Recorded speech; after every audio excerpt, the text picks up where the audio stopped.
오늘도 예배 자리에 나온 여러분을 주님의 이름으로 사랑하고 축복합니다. 오늘은 우리 사순절의 첫 번째 주일입니다.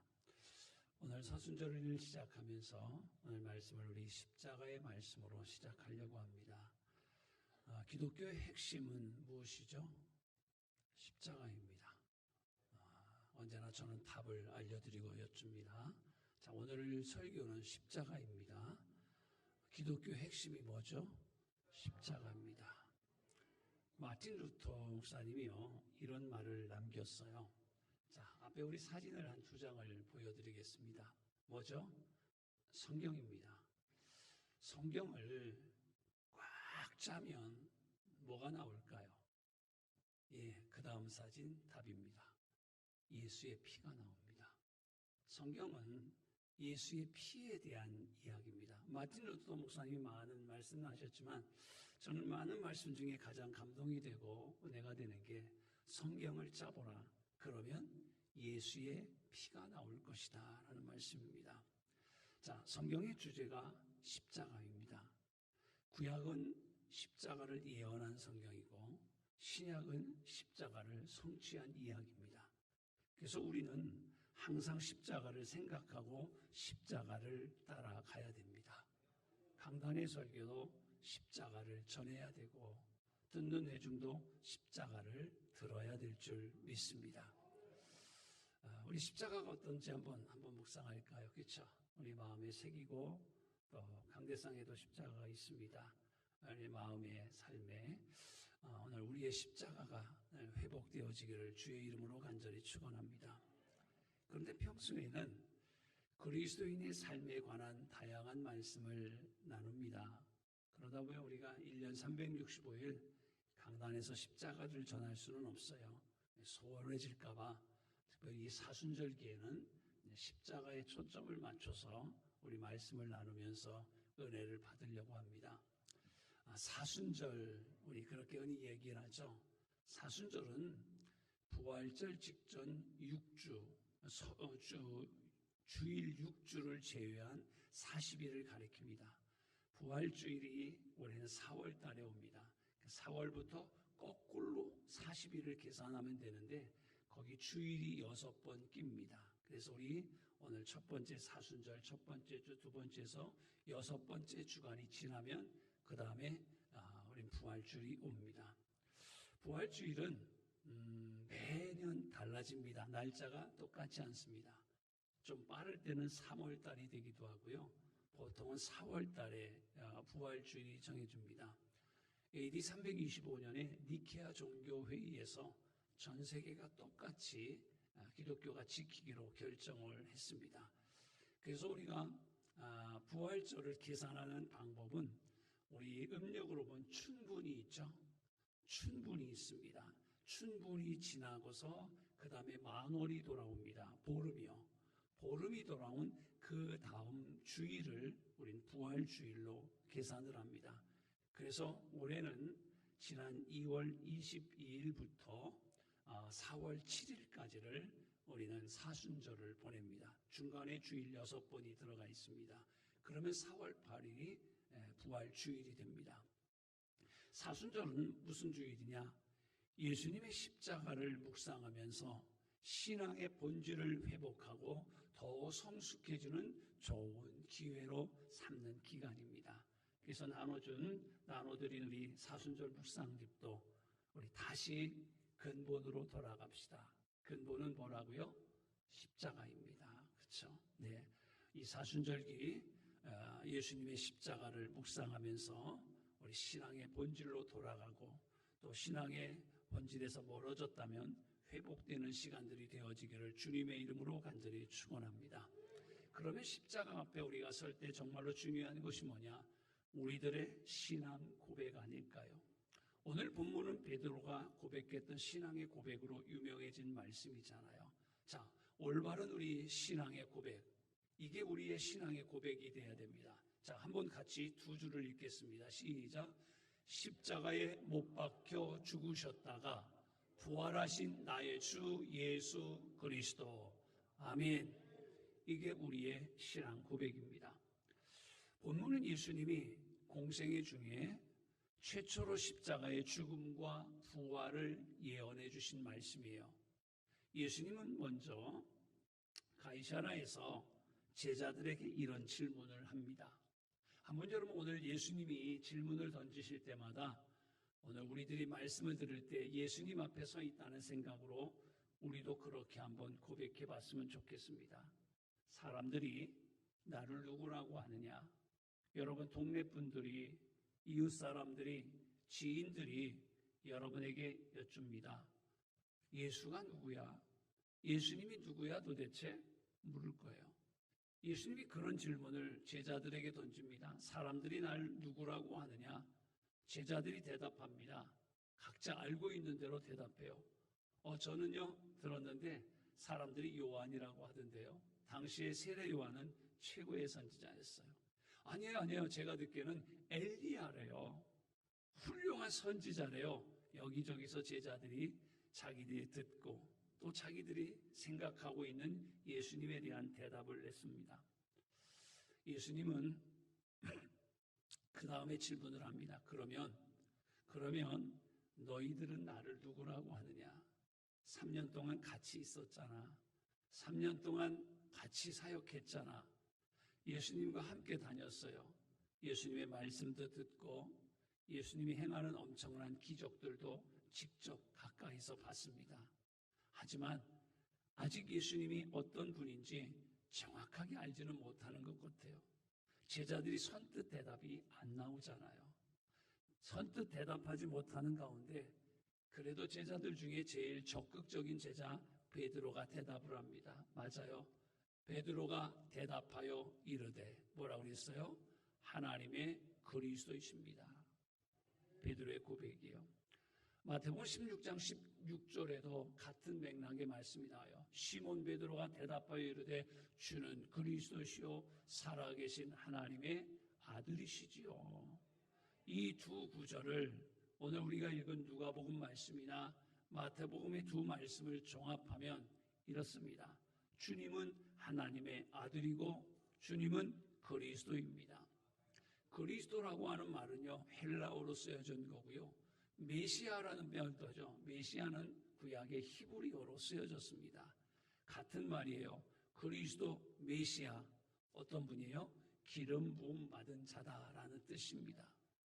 구약 시대에는 아무에게나 기름 부음 붓지 않았어요. 세 가지 직분을 임직하는 사람에게 기름을 부었습니다. 하나님께서 구별해서 직분을 맡기고 성령의 능력을 부어주심을 상징하는 예식으로 기름을 부었는데 자 누구예요? 답 드렸잖아요. 첫 번째 왕에게 기름 부었습니다. 두 번째 제사장에게 기름 부었습니다. 세 번째 선지자에게 기름을 부읍니다. 다른 직분에는 절대로 하지 않아요. 그런데 예수님은 이 세 가지의 직분을 전부 다 갖고 계신 분이에요. 왕 같은, 제사장 같은, 선지자 같은 그런 분은 오직 하나님의 아들 예수 그리스도밖에 없습니다. 그러니까 예수님은 하나님의 아들이고 구원자고. 그런데 문제는요, 당시 유대인들의 생각에는요, 메시아는 예수님의 참 모습과 전혀 다른 것이에요. 예수님은 인류를 죄와 사망에서 구원하시는 구원자입니다. 말하자면 인생의 근본 문제를 해결해 주시는 영적인 메시아예요. 반면 그들은 당시의 사람들은요 압제받고 있었어요.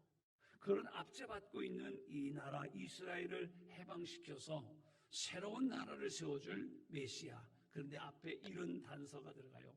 정치적인 메시아를 그들은 기다리고 있었어요. 그러니까 뭐예요?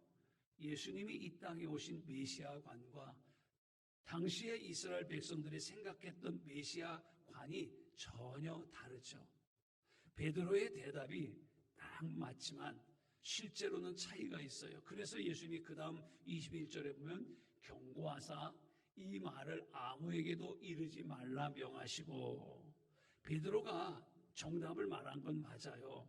그런데 여러분 왜 말하지 말고 조용히 있으라고 그랬을까요? 정답이면 널리 전해라 그렇게 해야 되잖아요. 맞아요. 조금 전에 설명드렸잖아요. 당시 백성들과 예수님이 이 땅에 오신 목적과 이 메시아관이 서로 잘못되어 있어요. 그러니까 사람들은 정치적인 메시아로 생각하는 거예요. 이게 소문이 나면요, 난리가 나는 거예요. 그런 사례가 있었거든요. 예를 들어 보면요, 보리떡 5개와 물고기 2마리로 예수님이 5,000명을 먹이는 그런 사건이 일어났어요. 사건이잖아요. 모두가 배불리 먹었어요. 그때 그곳에 모였던 많은 사람들의 반응을 한번 볼까요? 요한복음 6장 14절에 보면 시작. 그 사람들이 예수께서 행하신 이 표적을 보고 말하되 이는 참으로 세상에 오실 그 선지자라 하더라. 자, 그 사람들이 생각하는 그 선지자가 누구예요? 정치적인 메시아잖아요. 그렇죠? 그리스도 메시아. 문제는 그들이 정말로 예수님이 생각하고 예수님이 원하는 모습으로 오신 그 메시아가 아니라 정치적인 메시아로 오해하고 예수님을 왕으로 추대하려고 했다는 거예요. 이게 오병이어의 이후에 일어났던 상황이에요. 그래서 요한복음 6장 15절에 보면 그러므로 예수께서 그들이 와서 자기를 억지로 붙들어 임금으로 삼으려는 줄 알고 그 자리를 슬그머니 피해버리십니다. 예수님은 영적인 메시아로 그들의 요구에 응답하실 수 없었어요. 배고픈 사람에게 불쌍하게 먹이셨고 병든 사람에겐 가여워서 치유해 주셨고 그런 육신적인 일이나 물론 하려고 하나님의 아들이신 그분이 이 세상에 오신 것은 분명히 아닙니다. 예수님은 제자들의 메시아관, 진짜 메시아관이 뭔가를 알려주고 싶었던 거예요. 누가복음 9장 22절에 이르시되 인자가 많은 고난을 받고 장로들과 대제사장들과 서기관들에게 버림받아 죽임을 당하고 제3일에 살아나야 하리라 하시고 십자가에 죽으신다는 거예요. 그 당시 십자가는 로마 제국의 흉악한 사형틀이었어요. 충격 그 자체예요.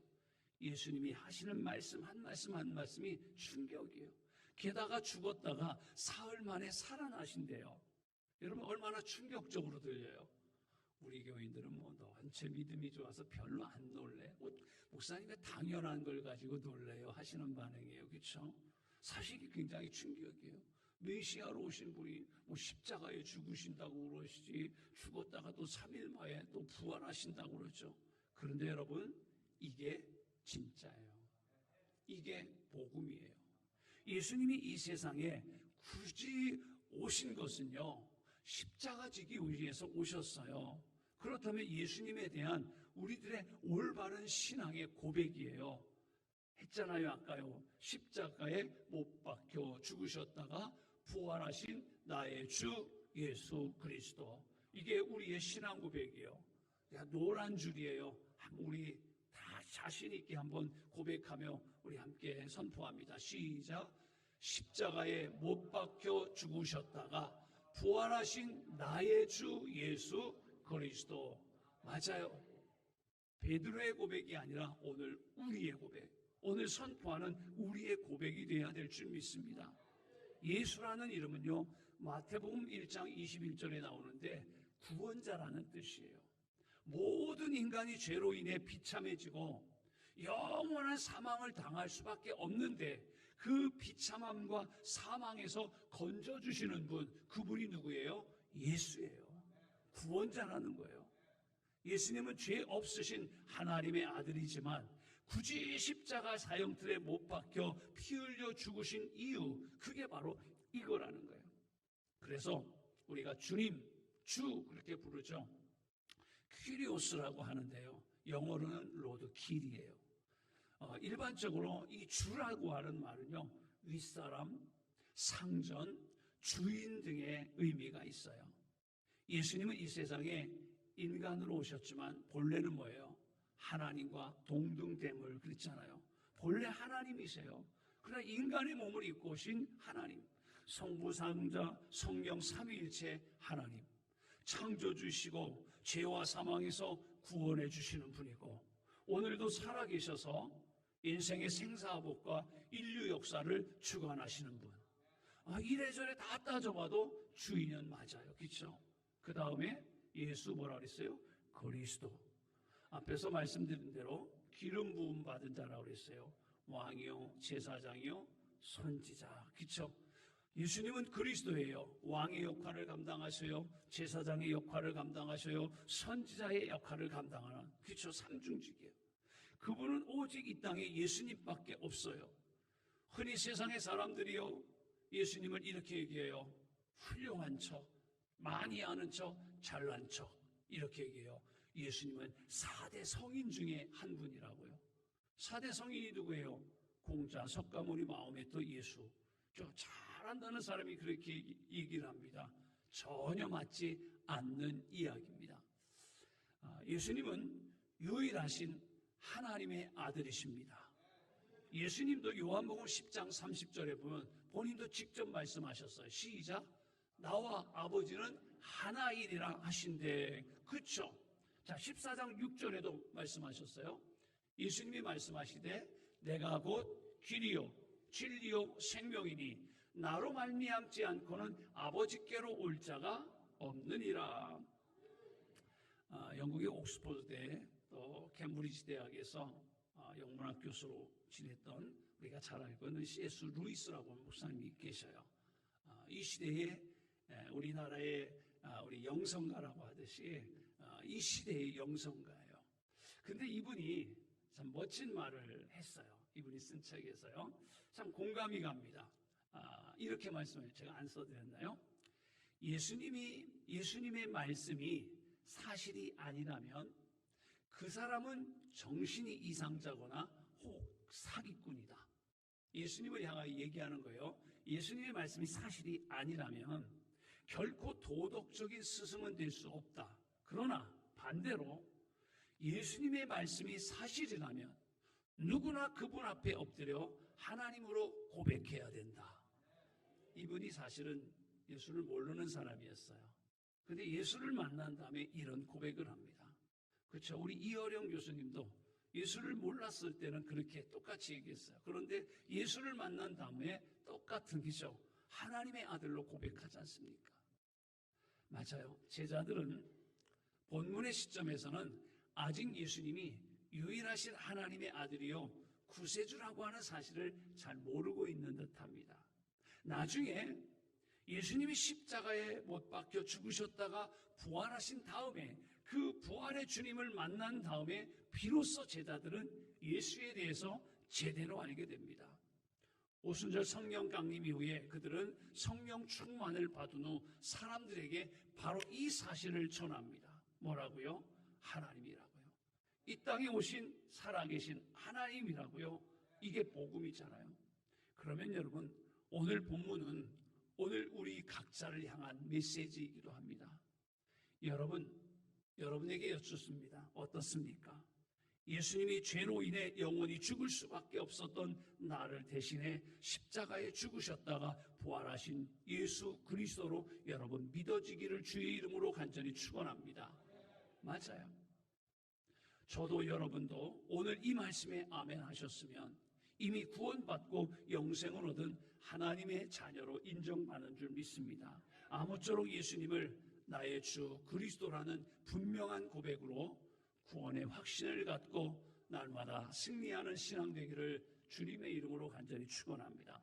자, 그 다음에 두 번째요. 그러면 주님으로 예수를 그리스도로 따라가는 제자들의 모습을 한번 들여다볼까요? 예수님이 제자로 살아가려고 하려면 세 가지가 필요하다고 오늘 말씀드리고 싶어요. 첫 번째는 뭘까요? 자기 부인. 두 번째는 순종. 세 번째는 십자가 지기. 이렇게 한번 오늘은 정해봤어요. 그런데요, 정말 중요한 사실이 이거예요. 우리의 신앙 고백이 정말로 진실한 것이라면 우리 신앙 고백했어요. 주님은 그리스도시고 그쵸, 십자가에 내 죄를 위해 죽으셨다가 부활하신 예수 그리스도라고 고백했어요. 신앙의 고백이에요. 그럼 이 고백이 정말로 진실한 것이라면 주님은 여기에 멈춰서는 안 된다고 말씀하고 있어요. 신앙은 늘 우리 강조하죠. 삶이에요. 신앙은 삶으로 나타나야 된다는 거예요. 아는 것으로 그치면 그건 신앙이 아닙니다. 신앙생활이 정말 진실한 것이라면 신앙은 행위로 이루어질 때 진정성이 증명되는 것 아닐까요? 입술로 고백하는 거 구원받기 위한 신앙의 기본 맞아요. 입술로 고백해야 돼요. 그러면요, 고백한 것으로 끝나지 말고 이제는 이런 고백도 있어야 되지 않을까요? 삶의 고백. 구원받은 사실을 확인해주는 신앙의 확증입니다. 즉 뭐예요? 말씀이 들려졌어요. 그 말씀대로 살아내는 삶입니다. 여러분, 우리 지역에 유명한 과일나무가 있는데 혹시 아세요? 참 죄송해요. 감히 그런 걸 여쭈고. 포도나무예요. 그렇죠? 근데 왜 포도나무라고 하죠? 저는 어려운 거 안 여쭈는데 포도가 달려서요. 사과가 달려봐요. 사과나무라고 우리는 얘기해요. 성안에 유명한 거는요. 왜 배나무라고 그래요? 배가 달려서 그래요. 거기에 수박이 달리면 우리 수박나무라고 할 거예요. 나무와 열매예요. 맞아요. 사과나무라고 했는데 아무리 기다려도 사과가 열리지 않아요. 사과나무 아니에요. 그렇죠? 포도나무라고 그랬는데 아무리 기다려도 포도가 안 열려. 그 포도나무 아니에요. 그렇죠? 즉 입술로 고백하는 신앙과 일치하는 삶의 행위가 있어야 진짜 그리스도인이라는 거예요. 우리가 그리스도인 하지만 뭐 때문에 그리스도인이라고 하느냐? 그리스도인의 열매가 있어야 된다는 거예요. 그 열매가 뭐예요? 예수예요. 맞아요. 예수님도 이런 말씀을 갈구하셨어요. 마태복음 7장 21절 우리 잘 아는 말씀이에요. 나더러 주여 주여 하는 자마다 천국에 가는 게 아니라 다만 하늘에 계신 아버지의 뜻대로 어떻게 해요? 행하는 자. 아는 게 아니라 그렇게 살아야 천국 가는 거라는 거예요. 입술로 고백하는 건 물론 귀한 거예요, 여러분. 입술로 고백해도 하나님의 말씀대로 사는 증거가 없으면 구원받은 참신앙이로 보기는 조금 어렵다는 거예요. 입술로는 성도 걷지만 실제는 불신자일 수도 있어요. 본문에서 예수님이 하신 말씀도 그런 차원의 말씀 아닐까요? 올바른 신앙 고백이 있다면 이제 어떤 삶을 살아야 한다. 그렇죠? 맞아요. 23절 또 무리에게 이르시되 아무든지 나를 따라오려거든. 예수님은 무리에게 왔다리 갔다리 하는 게 아니라 계속 따라오는 제자가 될 만한 사람만 나오라는 말씀이에요. 이렇게 다 저렇겠다. 예수님은 무슨 얘기입니까? 우리 표현으로 하면 우리가 진짜 그리스도인이라면 예수님의 제자가 되기를 원하십니다. 군중도 있어요. 그죠? 무리라고 성경에는 표현이 많이 돼 있어요. 와 하고 몰려왔다. 와 하고 몰려가는 사람들이에요. 와 하고 몰려왔는데 별게 없어. 내 마음에 안 들어. 내 뜻대로 안 돼. 몰려가요. 앞서서 말씀드린 대로 오병이의 이적을 봤어요. 소문이 얼마나 났겠어요. 와 몰려들었어요. 무리에게 예수님이 더 이상 떡을 만들어 주지 않아요. 예수님은 사실은 영혼의 떡을 먹이시는 분이거든요. 그러니까 육신의 떡 먹으러 왔다가 없네? 그렇죠? 실망해서 가버렸어요. 요한복음 6장 66절에 보면 그때로부터 그의 제자 중에 많은 사람이 떠나가고 다시는 그와 함께 다니지 아니하더라. 그렇죠? 떠나갔어요. 왜요? 무리이기 때문에요. 사랑하는 여러분, 우리는 무리가 아니라 제자가 되기를 원합니다. 여러분 보세요. TV에 보면 유명한 운동선수, 유명한 배우, 요새는 유명한 아이돌 가수 보면요, 사람들이 얼마나 많이 쫓아다니는지요. 요새는 트로트 가수가 또 인기네요. 요새는 아줌마 부대도 있네. 그렇죠? 아주 젊은 우리 청년 같은 그런 트로트 가수 가면 아주머니들이 그냥 막 프랭크 들고 막 오빠 아들뻘대야. 그런데도 오빠하고 막 쫓아다녀요. 막 팬클럽도 있고요. 그렇죠? 그런데요, 그렇게 운동선수나 또 배우들이나 가수 등을 막 쫓아다닙니다. 근데 마음이 안 들면 돌아섭니다. 그런 사람은 팬이에요. 예수님은 팬을 원하는 게 아니에요. 예수님은 뭐예요? 제자가 되기를 원하는 거예요. 여러분, 우리 예수님의 팬이 되지 말고 우리 예수님의 제자 되기를 주님의 이름으로 간절히 축원합니다. 누가복음 9장 23절에 말씀하셨어요. 또 우리에게 이르시되 아무든지 나를 따라오려거든 자기를 부인하고, 그 다음에요, 날마다 자기 십자가를 지고 나를 따를 것이니라. 이게 제자예요. 자, 여기 보면요, 우리 세 가지 했어요. 자기를 부인하고, 순종하고, 십자가를 지고. 예수님을 진짜 나의 주 예수 그리스도로 고백한다면, 맞아요, 이 세 가지가 우리에게 살아내야 된다는 거예요. 첫 번째, 자기 부인입니다. 첫 번째요, 인간의 죄성은 그 핵심이 뭐냐면 자기 중심이에요. 자기 사랑이에요. 자기 숭배예요. 다른 말로 말하면 내가 신이에요. 그래서 우리는 이렇게 부르잖아요. 자기를 자신이라고. 자기가 신이잖아. 아담과 하와가 범죄하고 타락할 때 결정적인 계기가 뭐예요? 자신. 자기가 하나님과 같이 되어버렸잖아요. 사탄의 거짓말에 속아서 자기가 너 하나님과 같아져. 저 선악과를 먹으면 너도 하나님과 같이 눈이 밝아져. 하나님이 돼. 그 말에 홀딱 속아 넘어간 거예요. 자기가 신이 된다니까요. 실제로 불가능함에도 스스로 신이라고 착각하며 사는 거, 이게 인간의 죄거든요. 자기 부인이에요. 그래서 자기 숭배를 포기하고 하나님을 진정한 인생의 주인으로 모시는 게, 이게 자기 부인이에요. 내 뜻을 포기하고 하나님의 뜻에 복종하는 거예요. 따라서 자기 부인은 그 다음에 2번이에요. 순종의 삶으로 자연히 넘어가게 돼 있어요. 내 욕심, 내 소원, 내 뜻을 포기하고 하나님의 뜻, 하나님의 소원을 이루는 거, 이게 우리가 순종이라고 이야기하는 거예요. 이걸 우린 참 신앙이라고 얘기합니다. 사도 바울, 저는 소개하고 싶어요.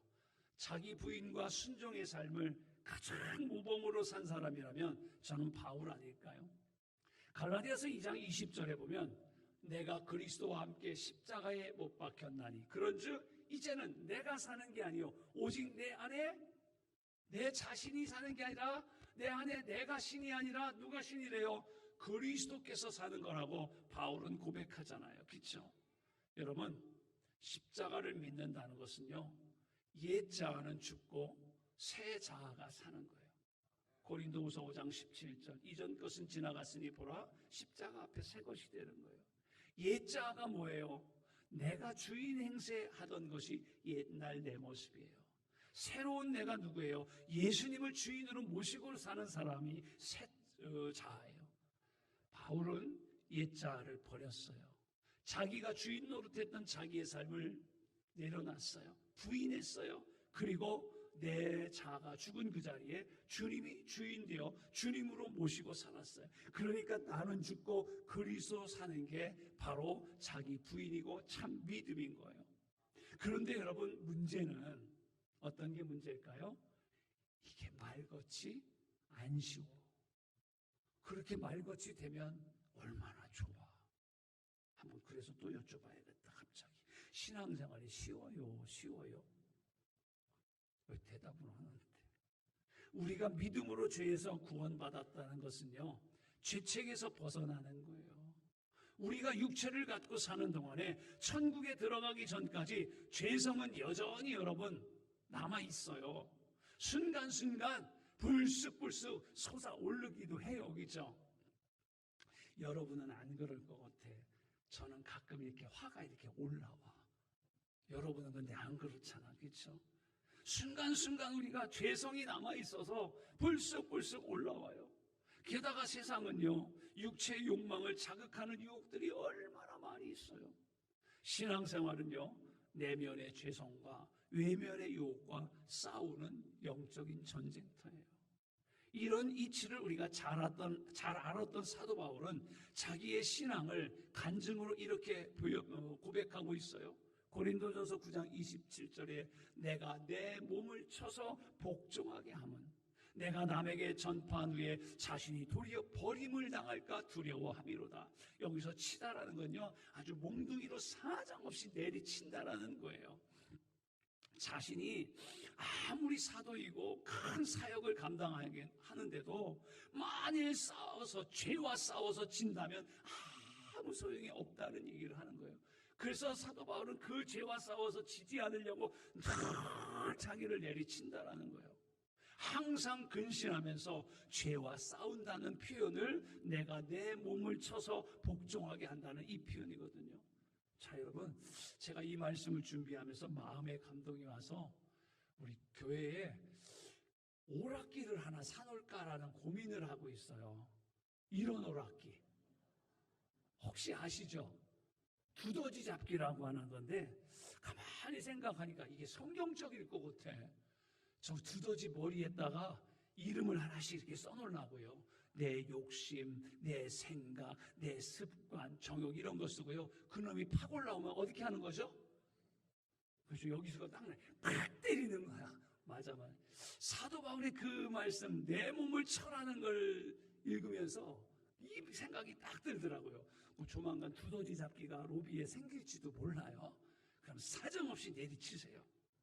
두더지가 여기저기서 올라와요. 그죠? 근데 쟤네가 순서도 없어요. 어느 게 올라올지 몰라요. 그때 여러분 정신 놓고 있으면 제가 메롱하고 도망가요. 자기 습관이 쏙 들어왔다 나가고요. 그죠? 자기 욕심이 쏙 나왔다 들어가고요. 자기 습관이 쏙 나왔다 들어가요. 그죠? 아유, 사서 여기다 갖다 놓고 할 걸 그랬다. 그쵸, 맞아요. 그럴 때마다 정신 차리고 저 몽둥이로다가요 치는 거예요. 그러면 두더지가 어떻게 아이고 하면서 쏙 들어가 버리잖아요. 그렇죠?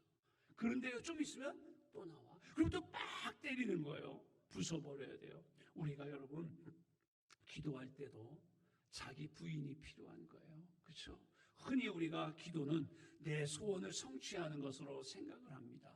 일면 맞는 말이지만 우리 입장교회 교원들 가르쳐드렸잖아요. 기도를 정확하게 가르쳐드렸잖아요. 기도가 뭐예요? 하나님의 소원을 나를 통해 이루어 드리는 거. 이게 기도예요. 그렇죠? 하나님의 소원을 성취하는 게 이게 기도예요. 그런데 이게 잘못됐어. 내 소원을 하나님을 통해 이루려고 해요. 그렇죠? 내 소원이 좋을 때도 있어요. 그렇죠? 근데 여러분 한번 여쭤볼게요. 죄성을 가진 인간인지라 육체의 욕망이나 죄에 속한 기도가 나올 수도 있어요. 그렇죠? 우리는 성령으로 그래서 구해야 되는 거예요.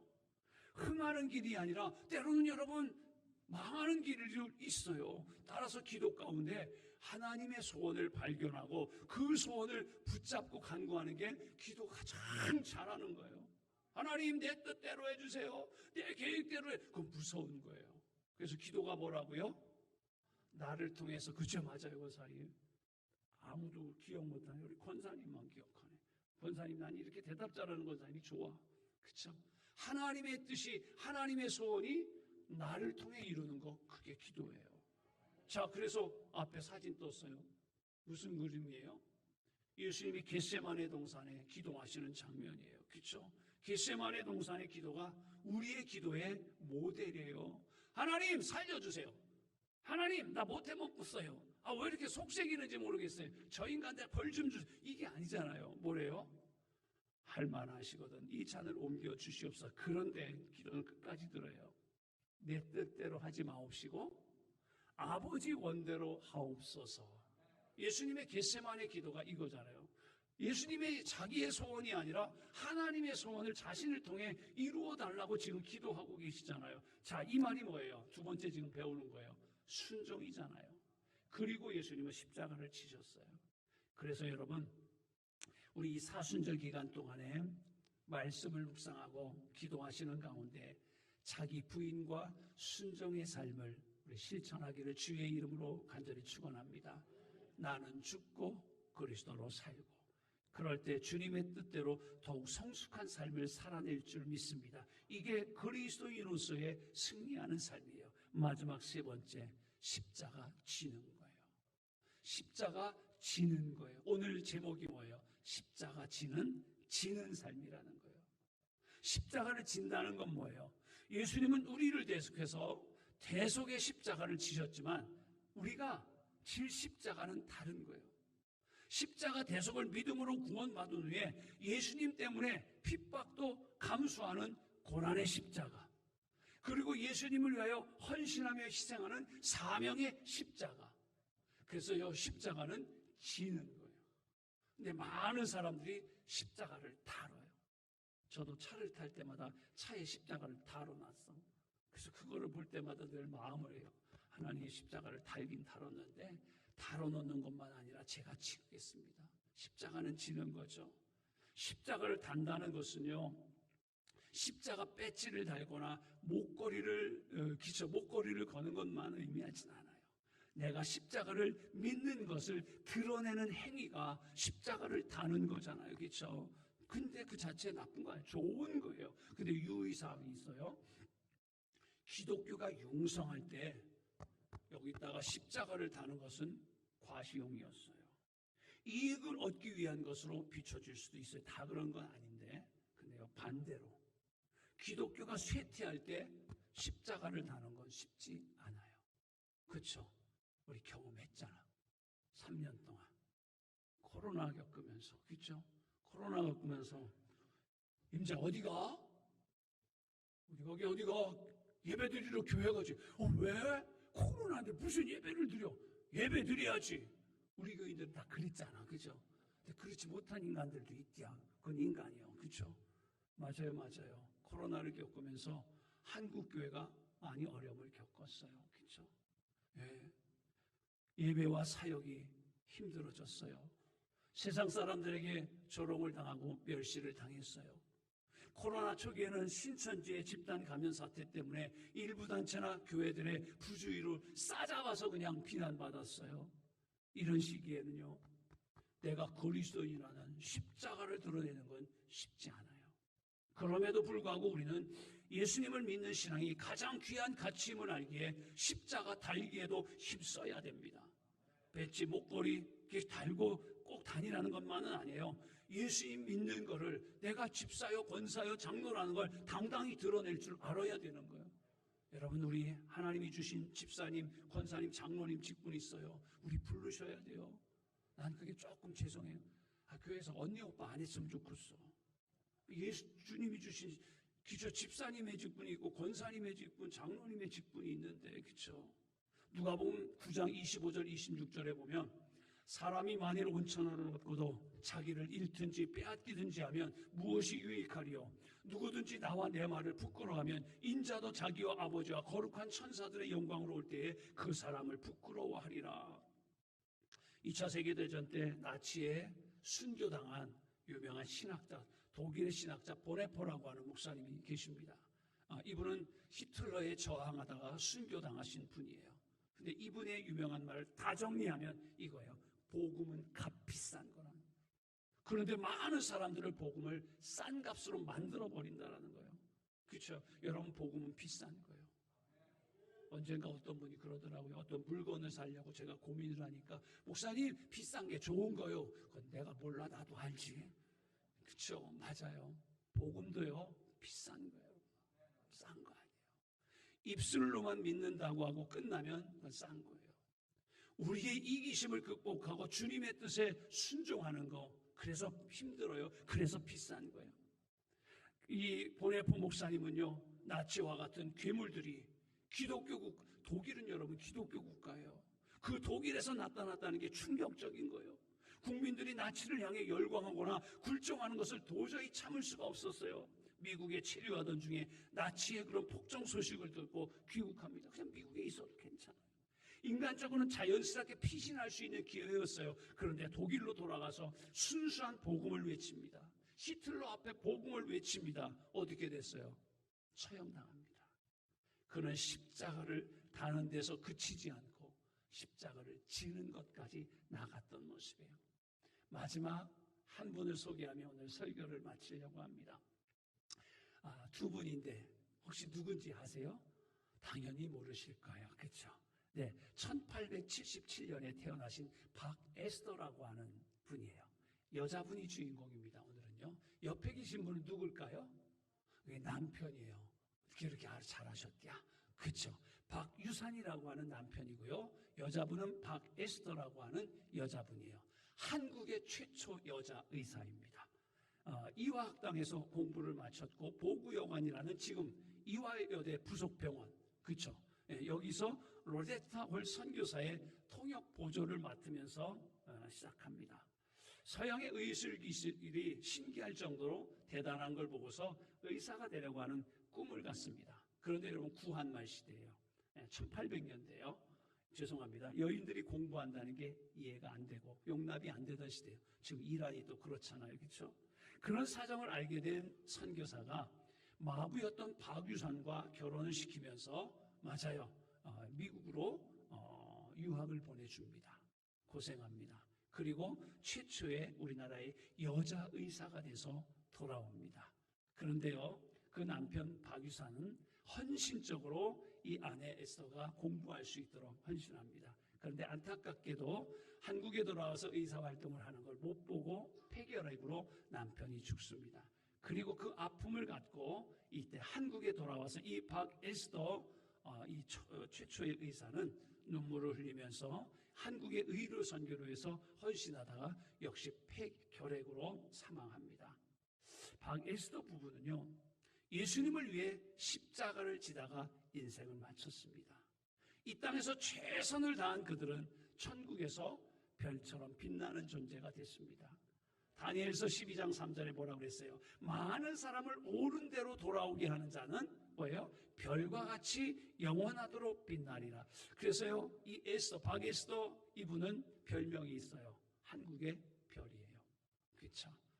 조선의 별이라고 하는 별명을 갖고 있는 분이거든요. 저는 남편 박유선 이분도 조선의 별 아닐까요? 맞아요. 두 분 다 조선의 별이면 맞습니다. 보레포 목사님이든지 이 박유산과 박에스더 부부처럼 엄청나게 헌신하며 희생할 수 없을지는 모릅니다. 그렇게 하라는 것만은 아니에요.